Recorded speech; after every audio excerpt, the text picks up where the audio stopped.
Now, one of your more recent posts was about the Yes All Women campaign.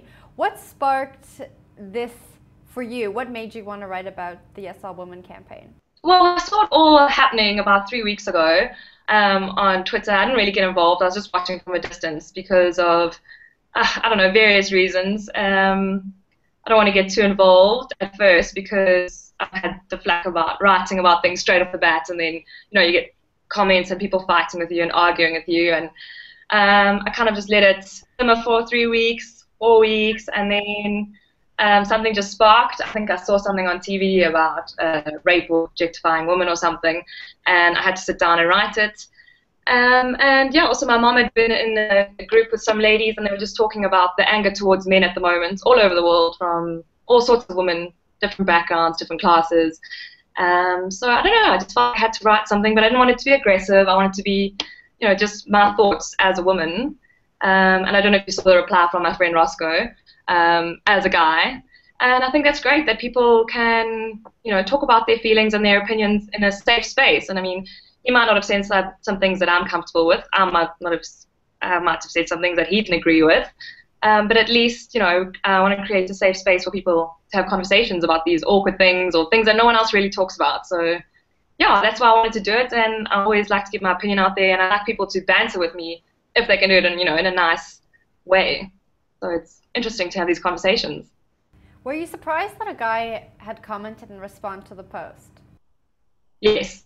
I do not normally get guys commenting. I think a lot of guys read my blogs or my blog posts. If I see them in real life, like, oh, you wrote about that, and I know what's happening in your life, but no one ever comments, and I'm not quite sure why.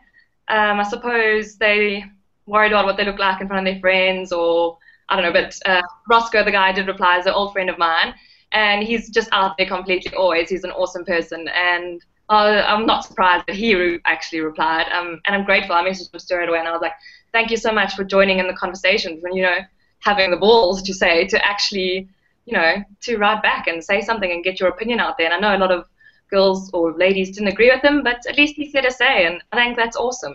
We can't always say what everyone else wants to hear. Now, was there anything that he wrote that surprised you coming from a man?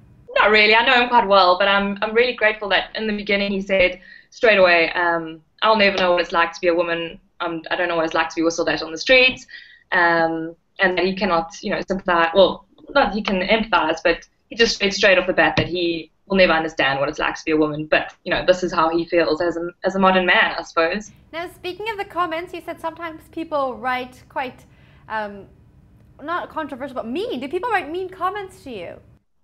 Oh yeah, lots. How do you deal with that? Well, last year it used to upset me quite a bit because I am an opinionated blogger. I don't write about, the cushions I made or the dinner I made last night. I write about real life things and things that affect me, and race, religion, love, all sorts of things. So I get a lot of mean comments because a lot of people don't agree with me, which is fine. I mean, that's what life is about. I suppose people refer to them as trolls. But you can distinguish between the people who are actively being mean and calling for attention, and those that are engaging in a good conversation. And so last year it used to upset me quite a lot. And then I spoke to my friend Natasha from Raising Men and Shay from Indie Berries, and they both said that my blog is my house, and I don't invite people to my house that I don't want to be there, who are mean or horrible about other things or about me or to other people. And so now if it's a really bad comment, I just delete it. Ignore it and delete.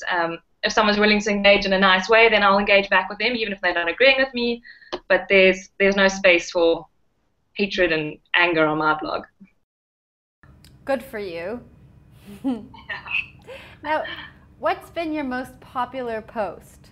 My most popular posts, I'm going to say two. The one was about, it was actually a poem I put up about, what was it called? About, you're going to have to get it this, how to not to date a girl who reads or something. You remember that? Yes, I remember that. Was it called Not to Date a Girl Who Reads? It was called, Why You Shouldn't Date a Girl Who Reads. Yes. Anyway, my mom had sent me that passage on Facebook, and at that stage, it was just a passage written. No one had written down what the guy's author was, who the author was. Sorry. So it had been shared all over the world on Facebook, and it really hit a chord with me because I love reading. I'm an English teacher by qualification, and books have been huge in my life ever since I was young. So I put it up on my blog with obviously my own writing, an introduction and a conclusion at the end, just saying how important reading is and how it broadens your horizons. And it just spread like wildfire all around the world. And I felt bad because this was someone else's writing, the main passage. So I went and found out who wrote it. And it was this guy on Tumblr. And he had quite a big following, but not huge. And I emailed him and I said, listen, I used your passage on my blog, and I've credited you now. And he had actually had written, his original ending was different from the one that was spread on Facebook. So I changed it to his ending, which a lot of people didn't like, but it was the real ending, and I remained true to what the original author writes. And yeah, he thanked me and he said, well, thanks, you kind of made me famous because now I have all these followers, and it was really, really awesome. And yeah, that was my most popular post to date. And then the second one that I wrote all by myself from beginning to end was how are we going to fix this, which I wrote a couple of weeks ago after some things that happened on our farm here. And it's about crime and violence in South Africa, and like the things that we don't talk about, race especially, and all the hang-ups we all have about each other, and how we need to start talking about it because no one talks about it to anyone else other than people of their same color. So I put that out there, and I'd like to engage in that more. I'm just giving it a few weeks to simmer down. But yeah, that was my best post. People loved that all over South Africa, black and white. People thanking me for writing it because I came from a place of honesty where I said, listen, I'm a white lady, I live on a farm, and sometimes I'm scared of what might happen. But yeah, so I think when you write from a place of honesty, you get great results. Well, people love reading it and they love sharing it with others. So that was probably my two best posts. Awesome. And what were one of those your most commented posts? Do you know what your most commented post has been? Yeah, I think it was that one. Definitely that one. Yeah. The South African one, not the first one, yeah. Now, coming back to the second post you talked about, the how are we going to fix this post, in your opinion, from people who haven't read your blog, how do you think South Africa should move forward given the issues that have been coming up in the recent weeks, months, even years? I mean, I studied a bit of African history at varsity, and there's always the question of why is Africa so backwards compared to the rest of the world, and there's so many things we could all talk about, but I think the one thing we all need to do straight away is just starting to be honest with each other and talking about what hurts me, or when you get mad, it hurts me, it angers me, disappoints me, and just be honest about how we feel about each other, because it's only been 20 years since apartheid ended, and it's never going to be great for straight away, and there's lots of issues we need to all talk about, and I think as long as we just accept that we're not England or Australia yet, this is Africa, and things are different here. Things work in a different way.